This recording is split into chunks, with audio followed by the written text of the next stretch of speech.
ہاں سحری میں اگر غسل فرض ہو جائے تو جلدی غسل کرنا ضروری نہیں ہے، خوب سمجھ لیں.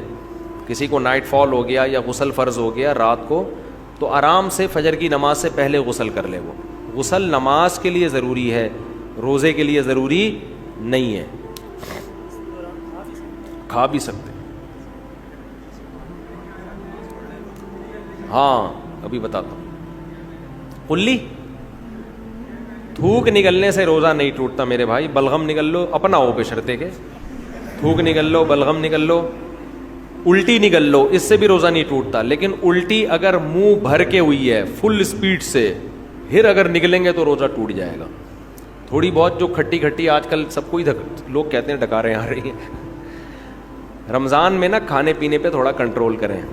ابھی آپ کہہ رہے ہیں ملائی پراٹھے کی بات کر رہا تھا، ابھی کنٹرولنگ کی بات کر رہے ہیں. تو ملائی پراٹھا بھی کھائیں لیکن ایک کھا لیں نا پراٹھا. بہت زیادہ دو کھا لیں. اور پھر دیکھو پیٹ جو خراب ہوتا ہے نا، یہ گڑبڑ ہوتی ہے زیادہ کھانے سے نہیں ہوتی، بار بار کھانے سے ہوتا ہے. یہ خوب سمجھ لو. زیادہ کھانا بھی نقصان دہ ہے، اتنا نہیں ہوتا. ہمارے ہاں یہ ہے کہ لوگ ایک دفعہ کھا کے جب تک دوبارہ صحیح طرح سے بھوک نہیں لگتی دوبارہ کھا لیتے ہیں. یہ بہت خطرناک چیز ہے. اس کی مثال، آپ کو افطاری میں طبیعت سے بھوک لگ رہی ہے، آپ نے پھوڑ دیا، پکوڑے بھی پھوڑ دیے اور سموسے بھی پھوڑ دیے، کھجوروں کا ڈبہ پھوڑ دیا. آپ تجربہ کر کے دیکھو پیٹ خراب نہیں ہوگا آپ کا. لوگ کھا رہے ہوتے ہیں، ادھر سے لیمن کا شربت، ادھر سے یہ، ادھر سے کھا لیا، کنٹینیو جتنا کھانا تھا کھا لیا. اب آپ نماز پڑھنے کے لیے آئے، اب 10-15 منٹ کا درمیان میں آ گیا وقفہ. اب اگر ایک کھجور بھی کھاؤ گے نا وہ پیٹ خراب کر سکتی ہے. اب نہیں کھانا آپ نے جب تک دوبارہ شدید بھوک نہیں لگ جاتی. یہ اتنا بہترین نسخہ ہے نا صحت کا، اس کو زندگی کا. میں یہ نہیں کہہ رہا کہ افطاری میں پھوڑ دو، آپ تباہ و برباد کر دو. میں بتا رہا ہوں کہ پھر بھی نسبتاً بہتر ہے. اس سے اتنا نقصان، زیادہ کھانے سے بہت زیادہ نقصان نہیں ہوتا. بے وقت کھانے سے، بغیر بھوک کے کھانے سے زیادہ نقصان ہوتا ہے. سمجھ رہے ہیں؟ ہمارے ہاں لوگ رمضان میں ان کا وزن بھی بڑھ رہا ہے کم ہونے کے بجائے، بیمار بھی ہو رہے ہیں. وجہ کیا ہے؟ افطاری میں کھانے پینے کے بعد نماز پڑھ کے آئیں گے، اب بھوک کم ہو چکی ہوتی ہے، معدے نے اپنے ورک شروع کر دیے، اب آ کے دوبارہ کھا رہے ہیں. پھر وہ دیکھ رہے ہیں وہ میز کے نیچے سے پلیٹ کھینچی، 2 پکوڑے رہ گئے تھے، چلو یار فریج میں جا کے دیکھا یار وہ دہی بڑے تو رہ ہی گئے تھے، چارنے والے وہاں سے لے لیے، اور پھر وہاں سے کھجور کے ڈبے میں ہاتھ مارا. اب یہ جو جگالی کر رہے ہو نا بکریوں کی طرح، بکری کا کام ہے سارا دن کھاتی رہے گی، مینگنیاں بنا کے نکالتی رہے گی. انسان میں مینگنیاں نہیں ہوتی بھائی. ٹھیک ہے نا؟ انسان کا ایک پراپر ٹائم ہوتا ہے، اسی حساب سے چلتا ہے انسان. تو اب آپ سارا دن جگالی، اب کیا کرنا ہے آپ نے؟ افطاری میں پھوڑ پھاڑ دیا تو اس کے بعد اب نہیں کھاؤ. اب اگر شدید بھوک لگتی ہے تراویح کے بعد آپ کھا لیں. لیکن میں نے تجربہ یہ کیا کہ تراویح کے بعد بھی اگر صحیح طرح پیٹ بھر کے کھا لو تو پھر سحری میں نہیں کھایا جاتا. تو بہتر یہ ہے کہ تراویح کے بعد بھی نہ کھائیں. اب سخت بھوک لگ رہی ہے تو تھوڑا سا کھا لیں. سمجھ رہے ہیں؟ کتنا کھا لیں؟ تھوڑا سا، تاکہ سحری میں پھر تمیز سے کھائیں آپ. تو تھوڑا سا کھا لیں آپ، اور اس وقت بڑا مزہ بھی آ رہا ہوتا ہے. تراویح کے بعد چند کھجوریں کھا لیں، کچھ شہد کھا لیا، مدت ذلہ العالیہ، دامت برکاتہ العالیہ، جو فریج میں تھا کھا لیا. صحیح ہے. پھر جب آپ نے تھوڑا 2-4 نوالے لے لیے، جن کو چائے کی عادت ہے انہوں نے چائے پی لی، پھر آپ کو سحری میں ملائی پراٹھے کھاتے ہوئے مزہ آئے گا، اور وہ ہضم بھی ہوگا، وہ نقصان بھی نہیں دے گا. تو لوگ میرا پراٹھے اور ملائی والا بیان سن رہے ہوتے ہیں، یہ پوری ترتیب نہیں سن رہے ہوتے. یہ ایسے ہی ہے جیسے 4 شادیوں کا بیان تو سن لیا، حقوق اور عدل کا بیان آپ نے نہیں سنا. تو کھائیں، پراٹھے بھی پھوڑیں، ملائی بھی پھوڑیں آپ، لیکن شدید بھوک کے وقت پھوڑیں آپ. اچھا، سحری میں ایک چھوٹا سا کام اور کر لیں، بالکل اینڈ پہ سحری نہ کریں، کیونکہ پانی کے لیے پھر پیٹ میں جگہ بچتی نہیں ہے، اور پانی نہیں پیو تو سارا دن گزارنا مشکل ہو جاتا ہے. تو آپ 1 گھنٹہ پہلے سحری کر لیں تاکہ 1 گھنٹے بعد پھر طبیعت سے پانی پی لیں. تو یہ بھی نہیں ہوتا تو جیسے چل رہا ہے ویسے چل رہے، زیادہ ٹینشن لینے کی ضرورت نہیں ہے. روزے میں خود ہی ایڈجسٹ ہو جاتا ہے، کچھ عبادت بھی تو ہے نا، اللہ بھی کچھ مدد کرتا ہے اس میں. رمضان میں شیطان ایک دھوکہ یہ دیتا ہے کہ آپ نے اگر روزے رکھے ہیں تو کون سا تیر مار لیا، ساری دنیا روزے رکھ رہی ہے. یہ شیطان کا بہت بڑا حملہ ہے. میرا معاملہ یہ ہے، الحمدللہ ہم سب روزے رکھتے آ رہے ہیں بچپن سے ہی. جب سے بلوغت کی دہلیز پہ قدم رکھا ہمارے گھر میں روزے کا معمول تھا. روزہ چھوڑنے کا تصور نہیں تھا. اب بھی نہیں ہے، پہلے بھی نہیں تھا. تو رکھتے آ رہے ہیں بچپن سے، بلکہ جب بالغ نہیں تھے اس وقت بھی رکھتے تھے. ہمارے بچے اب بھی رکھ لیتے ہیں. تو منع کرنا پڑتا ہے کہ بھائی نہیں رکھو. بچوں کو تو شوق ہوتا ہے کہ رکھنا ہے. تو الحمدللہ معمول ہے. لیکن اس کے باوجود میں یہ سوچتا ہوں کہ اے اللہ، میرے جیسے نالائق کو تو نے یہ توفیق دے دی کہ میں رمضان کے روزے رکھ رہا ہوں. یہ تیرا مجھ پہ بہت بڑا احسان ہے. انسان یہ سمجھے اپنے بارے میں کہ صرف میں ہی گویا رکھ رہا ہوں، مجھے باقیوں سے غرض نہیں ہے وہ کیا کر رہے ہیں.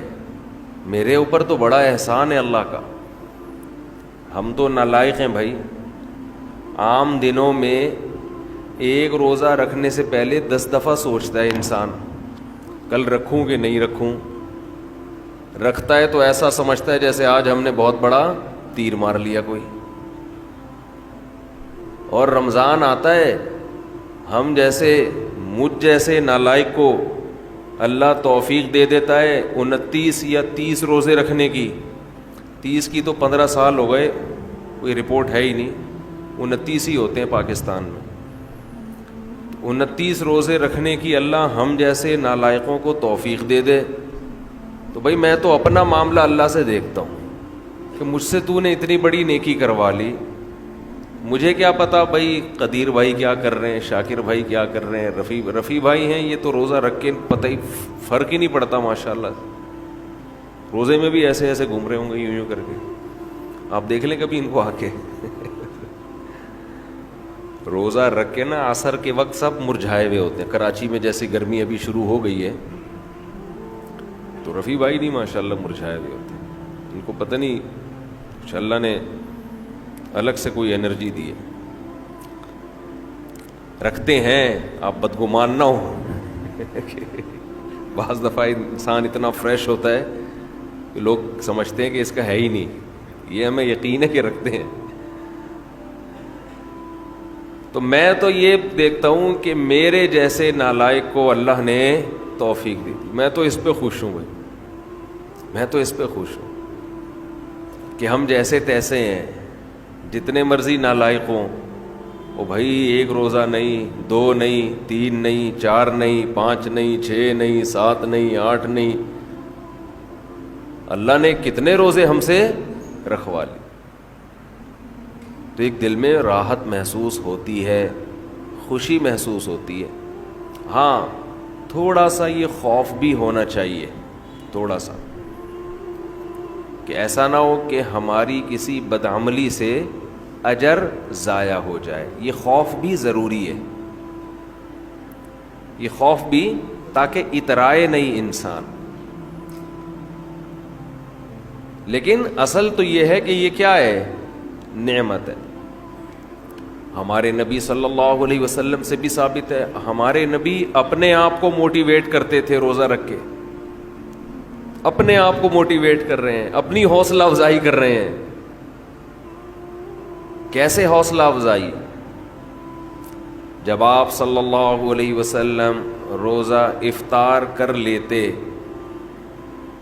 کیسے انسان کو خوشی محسوس ہوتی ہے نا.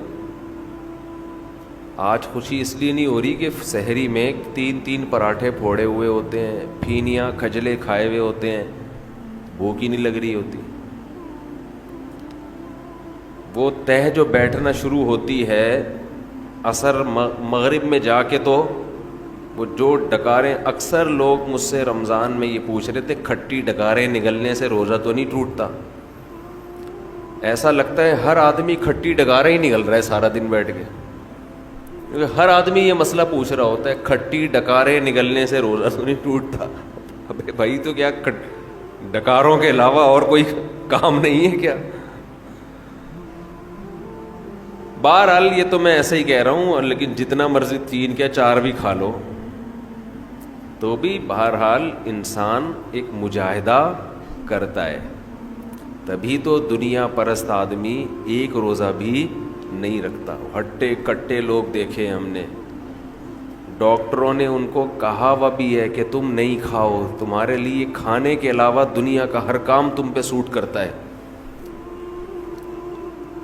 پھر بھی روزہ نہیں رکھتے. ان سے نہیں رہا جاتا 2-4 گھنٹے بھی کچھ کھائے پیے بغیر. ان کو چائے چاہیے، ان کو گٹکا چاہیے، ان کو پان چاہیے، ان کو نسوار چاہیے، ان کو روٹی چاہیے، ان کو کچھ نہ کچھ جانوروں کی طرح جگالی کرنے کے لیے چاہیے کہ منہ گھومتا رہے ان کا. ہے روزہ خور، آپ دیکھ لو،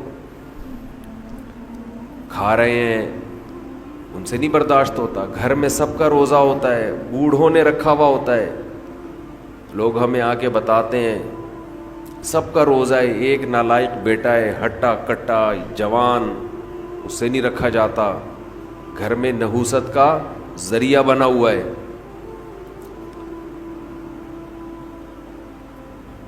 تو ایسے ہی صورت میں اللہ اگر آپ کو توفیق دے دیتا ہے تو ٹھیک ہے، تھوڑا خوف بھی ہونا چاہیے کہ پتہ نہیں قبول ہو رہا ہے کہ نہیں ہو رہا،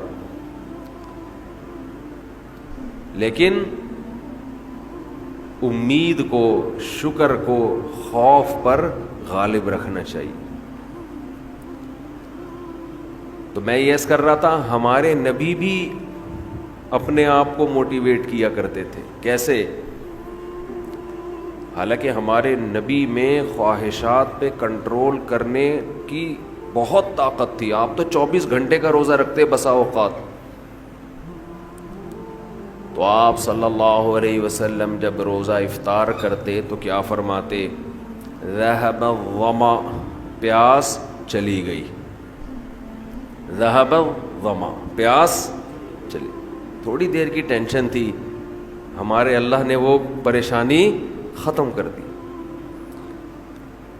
وَبَتَلَّتِ الْعُرُوقُ، رگیں تر ہو گئیں. جو خشکی جسم میں تھی، ایک چہرے پہ انسان کے خشکی پیدا ہو جاتی ہے نا، تو آپ صلی اللہ علیہ وسلم فرماتے ابتلت العروق، رگیں تر ہو گئیں.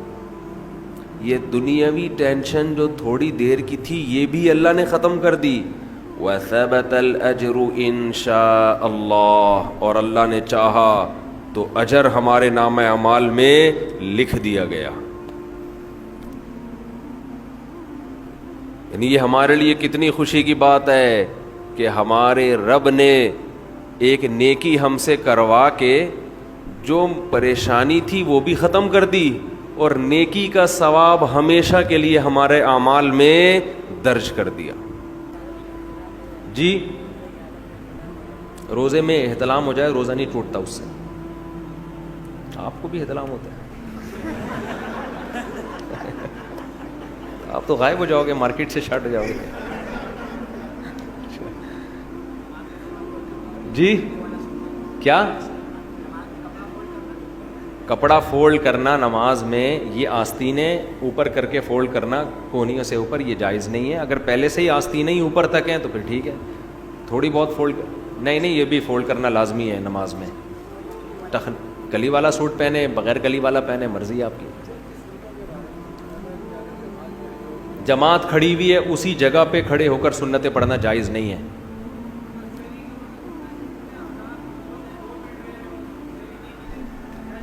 سحری کا وقت اب جب شروع ہوا ہے، 2 منٹ باقی ہیں اور آپ نے لوگ جائیدادیں کھا جاتے ہیں. حقیقت ہے، ہمارے ساتھ تو بہت دفعہ ایسا ہوا ہے. 2 منٹ باقی، ہم نے طبیعت سے پھوڑ پھاڑ دیا تو کھا لو. تو پانی پی لو یار، روزہ نہیں چھوڑ سکتے، یہ ذہن میں رکھنا. ہاں، اگر سحری میں آنکھ نہیں کھلی، رمضان کا روزہ چھوڑنے کی اجازت نہیں ہے، وہ پھر بھی رکھنا پڑے گا. جی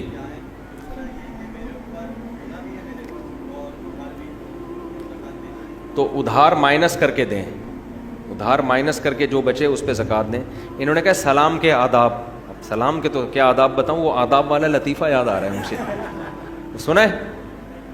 چلیں آپ لوگ تھوڑا فریش ہو جائیں گے. ایک سائنسدانوں نے نا کسی کو, خاتون کو ایک ٹیبلٹ کھلائی بچے کو باادب پیدا کرنے کے لیے, پریگننٹ خاتون تھی, ایک گولی کھلائی کہ اس سے بچہ باادب پیدا ہوگا. تو وہ ایک کیپسول کھلایا. آپ نے سنا ہے حضرت یہ لطیفہ؟ ارے پھر آپ نے کچھ سنا ہی نہیں, آپ لندن سے آئے ہیں, اب انگریزی میں یہ لطیفہ ہو ہی نہیں سکتا. تو گولی کھلا دی ایک کیپسول, بچہ پیدا ہوتے ہی آداب. آپ پوچھ رہے ہیں سلام کے آداب بتائیں, تو یہ آداب بتا رہا ہوں. سلام, بچہ پیدا ہوتے ہی آداب. سائنسدان بڑے خوش ہوئے کہ یار یہ تو بڑا کوئی خاندانی کیپسول ہو گیا ہے. ایک خاتون کو اکٹھے 6 کیپسول کھلا دیے کہ یار جب ایک کیپسول سے بچہ اتنا با ادب تو 6 سے کیا ہوگا. تو اب پریشان یہ ہوئے, ولادت کا ٹائم آ گیا, بچہ پیدا ہو ہی نہیں. بڑے پریشان ہو گئے یار. الٹرا ساؤنڈ کیا, پتہ چلا 2 بچے ہیں, ہر ایک دوسرے کو کہہ رہے پہلے آپ, وہ کہہ رہے نہیں پہلے. اسی میں 1 مہینہ اوپر ہو. سمجھ رہے جی؟ آپ کچھ پوچھ رہے ہیں جی؟ نہیں, ادھار دیا ہوا ہے تو اس پہ زکوٰۃ ہے, لیا ہوا ہے تو اس کو مائنس کیا جائے گا. کیا؟ ہاں, فون کال پہ وکالت کے ذریعے نکاح ہو جاتا ہے. دولہا وہاں بیٹھا ہوا ہے, وہ قاضی کو اپنا وکیل بنا دے کہ میری طرف سے آپ قبول کر لیں گواہوں کی موجودگی میں. تو دلہن بھی اس کو وکیل بنا دے کہ میری طرف سے آپ قبول کر لیں. تو نکاح تو فون پہ نہیں ہوگا, نکاح تو مجلس میں ہی ہوگا, فون پہ وکیل بنا دیں گے یہ اس طرح سے. لڑکے کے ماں باپ راضی نہ ہو تو نکاح ہو جاتا ہے, لڑکی کے ماں باپ راضی نہ ہو تو پھر اختلافی مسئلہ ہے. فقہ حنفی میں ہو جاتا ہے, دوسرے فقہا کے یہاں نہیں ہوتا. احتیاط یہی ہے کہ نہ کیا جائے ایسا نکاح. صلاۃ و تسبیح پڑھنا جمہور کے نزدیک بہتر ہے, سنت ہے, افضل ہے. بعض فقہا اس کے قائل ہیں کہ ثابت نہیں ہے, اختلافی مسئلہ ہے. پہلے کم پھٹے ہیں یار دنیا میں, نئے پھٹے شروع کر رہے ہیں. مسجد کے متولی یا خادم کی مدد زکوٰۃ سے کرنا. دیکھو زکوٰۃ کا تعلق مسجد کا متولی یا خادم سے نہیں ہے, غریب سے ہے. غریب ہے تو دے سکتے ہو, چاہے متولی نہیں بھی ہو. غریب نہیں ہے تو نہیں دے سکتے. تو غریب آدمی کو دیں گے زکوٰۃ. جی ہاں, نہیں, خواتین کے ناک کان چھیدنا مرد کے لیے بالکل جائز نہیں ہے. آپ یہ کام چھوڑ دیں. جوان عورت ہے, اس کے ناک پکڑ کے مرد جو ہے نا وہ ناک چھید رہے, تو بالکل اللہ کی حدود کی خلاف ورزی ہے. آپ ایک ڈرل مشین رکھیں, ہاں, ہاتھ لگائے بغیر ان سے بولیں اس طرح سے کرو, ہاتھ نہ لگائیں عورت کو. ہاں جی, آپ 15-20 دن کے لیے وہاں جاتے ہیں. نہیں, 15 دن کے لیے جب کسی شہر میں جائیں گے تو پھر پوری نماز پڑھنی پڑے گی. آپ 15 دن کے بعد نہیں, پہلے دن سے ہی پوری پڑھیں گے. اگر 15 دن کے لیے گئے ہیں, نیت پہلے سے.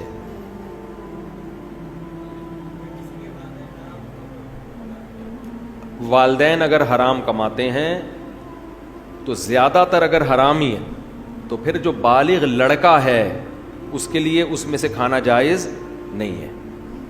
لڑکیوں کے لیے جائز ہے کیونکہ وہ تو مجبور ہیں, نابالغ کے لیے بھی جائز ہے, وہ بھی مجبور ہے, بیوی کے لیے بھی جائز ہے, وہ بھی مجبور ہے.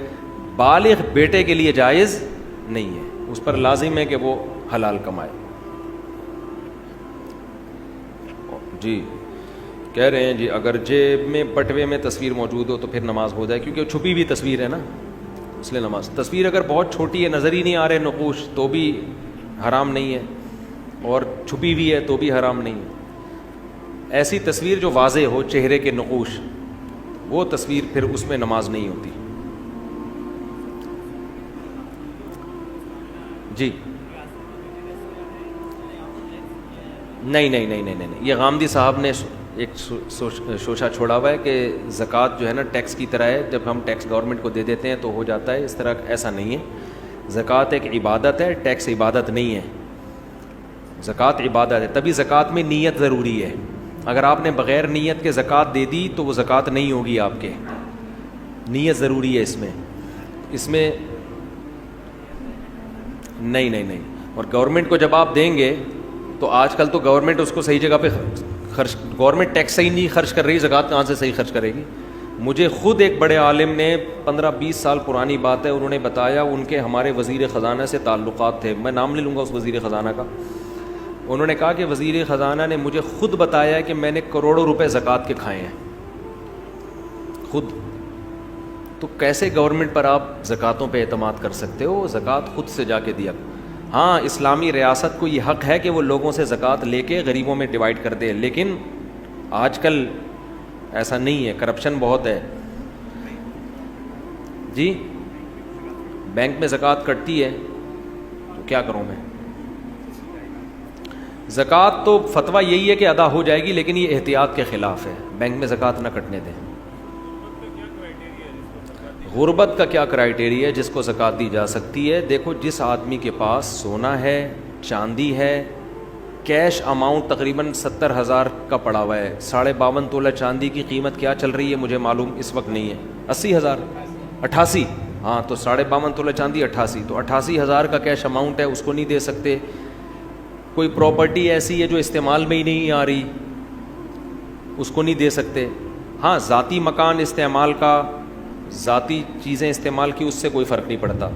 تو جس کے پاس اتنی پراپرٹی ہو یا اتنا پیسہ ہو نا 88,000 کے بقدر, تو پھر اس کو زکوٰۃ دینا جائز نہیں. اب آپ تحقیق کیسے کریں گے؟ تو سرسری سی تحقیق کر لیں. کوئی زکوٰۃ دینا چاہتے ہیں اس سے باتوں بات میں پوچھ لیں, تمہارے پاس سونا وونا تو نہیں رکھا ہوا, کوئی پراپرٹی تو نہیں ہے, پتہ چل جاتا ہے.